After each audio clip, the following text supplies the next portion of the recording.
शादीशुदा महिलाओं को कुछ ऐसी वस्तु है जो नहीं पहननी चाहिए, चाहे आपका पति ही क्यों ना बोले कि तुम इसे धारण कर लो।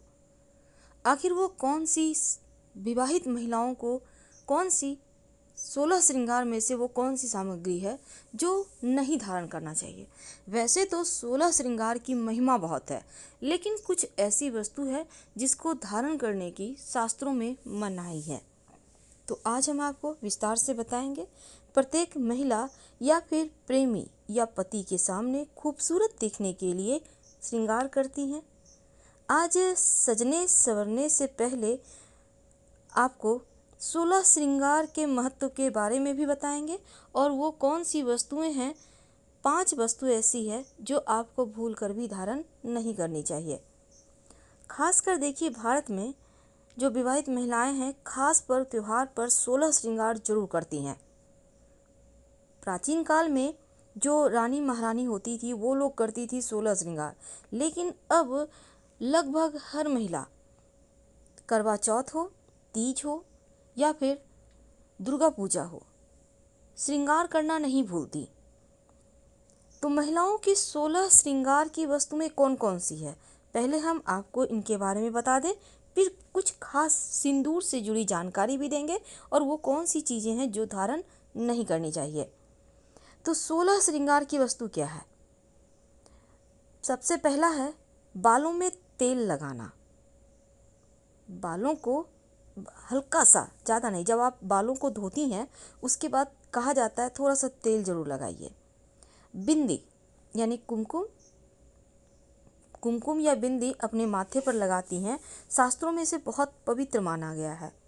महिलाओं के द्वारा माथे पर लगाई गई बिंदिया या कुमकुम गुरु को बल देता है और 16 श्रृंगार में भी बिंदी का महत्व है। सिंदूर, मांग में जब महिलाएं सिंदूर भरती हैं, क्योंकि यह सुहागिन होने का प्रतीक है, तो पति की उम्र लंबी होती है। महिलाओं के 16 श्रृंगार में एक श्रृंगार काजल भी है, जिसे महिलाएं आँखों में लगाती हैं। काजल न सिर्फ आँखों की सुंदरता को बढ़ाता है, बल्कि मंगल दोष को भी समाप्त करता है और साथ ही काजल लगाने से आपके नज़र दोष जैसी चीज़ों से भी आप बची रहती हैं। 16 श्रृंगार की वस्तु में अगला नंबर आता है मांग टीका का। मांग टीके को सर के बीच में मांग में चैन को बालों से अटकाया जाता है और इस आभूषण के माथे की, यानी कि जो आभूषण है, आपको तो पता होगा, मांग टीका शालीनता और सादगी का प्रतीक है। इसके बाद नथ नाक में पहना जाता है, जिसमें गोल्ड रिंग होती है और इस नथ को न सिर्फ सुंदरता को बढ़ाने वाली वस्तु, शास्त्र में ये कहा गया है कि नथ जो है बुध ग्रह के दोष को भी कम करता है, तो इसलिए महिलाओं को नथ जरूर पहनना चाहिए। मेहंदी सुहागिन महिलाओं के सौभाग्य और प्रेम का प्रतीक माना जाता है। चूड़ियाँ, भारतीय महिलाओं के श्रृंगार में चूड़ियों का अपना महत्व है। मंगलसूत्र, सिंदूर के बाद चूड़ियों का नंबर आता है और ये सौभाग्य का प्रतीक है। पति की लंबी आयु समृद्धि के लिए महिलाएं अपनी हाथों में कांच की चूड़ियां पहनती हैं। आप किसी भी चीज़ का चूड़ी पहने पर 1-2 कांच की चूड़ी जरूर डाल लीजिएगा, ये सबसे शुद्ध है। मंगलसूत्र, गले में सोने की चैन या फिर मंगलसूत्र जरूर पहनना चाहिए। सुहागिन महिलाओं को कभी भी खाली गला नहीं रहना चाहिए। झुमका यानी कानों में पहनने वाला जो आपके श्रृंगार की वस्तु है, कुंडल या झुमका, आप कुछ भी कान में पहनती हैं तो राहु केतु के दोष को समाप्त करता है ये। कमरबंद, सुहागिन महिलाओं के द्वारा कमर पर बांधा जाता है, ये चांदी का होता है और ये पेट की शीतलता, पेट की बीमारी को दूर करने वाला होता है। बाजूबंद, महिलाएं बाह में बाजूबंद पहनती हैं, ये पुराने समय से ही प्रचलन में है, अभी भी बहुत सारी महिलाएं पहनती हैं। इसमें रत्न, मोती या फिर सोने चांदी का ये बना होता है। हाथ में अंगूठी, ये 13वां श्रृंगार है। तर्जनी उंगली पर अंगूठी को पहना जाता है और सगाई के समय लड़का लड़की को अंगूठी पहनाते हैं जो अनामिका उंगली में होते हैं। ये सौभाग्य का प्रतीक माना जाता है और अंगूठी धारण करने से जिस उंगली में आपने धारण किया है उस पर्व की महत्ता या गुण बढ़ जाता है। गजरा, बालों में जब वो गजरा लगाती हैं महिलाएं तो उनकी खूबसूरती में चार चांद लग जाता है। 15वां आभूषण है बिछुआ, जो पैरों की उंगली में पहना जाता है। महिलाओं की पैर की उंगली में पहनने वाली यह बिछिया शनि और सूर्य दोष को समाप्त करने वाला होता है। पायल, चांदी का आभूषण है जो महिलाएं पैर में पहनती है और वहां पर लक्ष्मी जी का वास होता है जिस घर में महिलाएं पायल पहनती हैं।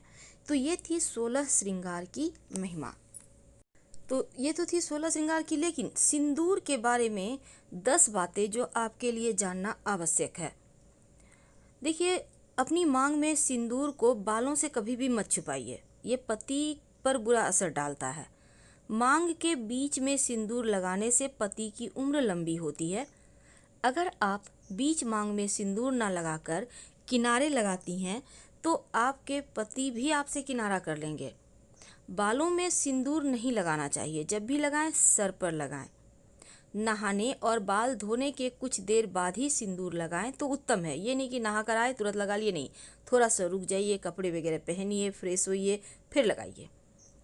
किसी अन्य के पैसों से खरीदा गया सिंदूर कभी भी मत लगाइए। यानी कोई आपको तोहफा में सिंदूर दिया है, गिफ्ट में सिंदूर मिला है, कोई आपको कुछ कह कर दे दिया है, ऐसा सिंदूर मत लगाइएगा, चाहे वो आपका पति ही क्यों ना बोले। आप पति के जीवन में नकारात्मक प्रभाव पड़ता है। महिलाओं को एक बात का हमेशा ध्यान रखना चाहिए, आप भूलकर भी पति को सिंदूर खरीद कर लाने के लिए मत बोलिए। आपको सिंदूर लाना है, आप खुद से ले आइए। और मंगलवार के दिन कभी भी श्रृंगार की वस्तु आप मत खरीदिएगा। किसी दूसरी महिला का सिंदूर भी आप अपनी मांग में मत लगाइए। ऐसा करने से भी पति को धन संबंधी समस्या होती है, सामना करना पड़ सकता है। यानी कि आप किसी के घर गई हैं, वहाँ रेडी हुई, दूसरी महिला का सिंदूर लगा लिया, ऐसा ना करें। हमेशा अपने पर्स में छोटी सी डिब्बी में सिंदूर रखिए। कभी भी गिफ्ट में दिया हुआ सिंदूर का इस्तेमाल मत कीजिए, नहीं तो आपके पति को मुश्किल में डाल सकता है ये आपकी हरकत। इस बात को आपको जानना आवश्यक है। अब देखिए, मंगलवार के दिन सिंदूर खरीदना नहीं चाहिए। और दूसरी बात, अगर इस्तेमाल किया हुआ सिंदूर आप किसी और को देते हैं तो ये भी सही नहीं है। आप अपना इस्तेमाल करने वाला सिंदूर किसी को भी ना दें, वरना आपके पति के जीवन में दुर्भाग्य आएगा, आर्थिक हानि होगी। आप हमेशा एक अलग सिंदूरदानी में आप एक थोड़ा सा सिंदूर हटा कर रखिए, कोई आए उसी को दे, लेकिन जिससे आप लगाती हैं वो किसी को ना दें। बिना नहाए हुए सिंदूर मत लगाइएगा, ये पवित्र माना जाता है, पवित्र माना जाता है। और मासिक धर्म के दौरान जब तक आप शुद्ध नहीं हो जाते सिंदूर मत लगाइए, ये सही नहीं है। कभी भी दूसरे का दिया हुआ श्रृंगार की वस्तु प्रयोग में ना लाएं और ना ही गीले बालों में सिंदूर लगाएं। इस बात को आपको हमेशा ही ध्यान में रखना चाहिए। तो आज हमने आपसे सुहाग से संबंधित बहुत सारी बातें शेयर की। उम्मीद है पसंद आ रही होगी। प्लीज़ लाइक करें, सब्सक्राइब करें, शेयर करें, कमेंट करें। धन्यवाद। हम फिर मिलेंगे।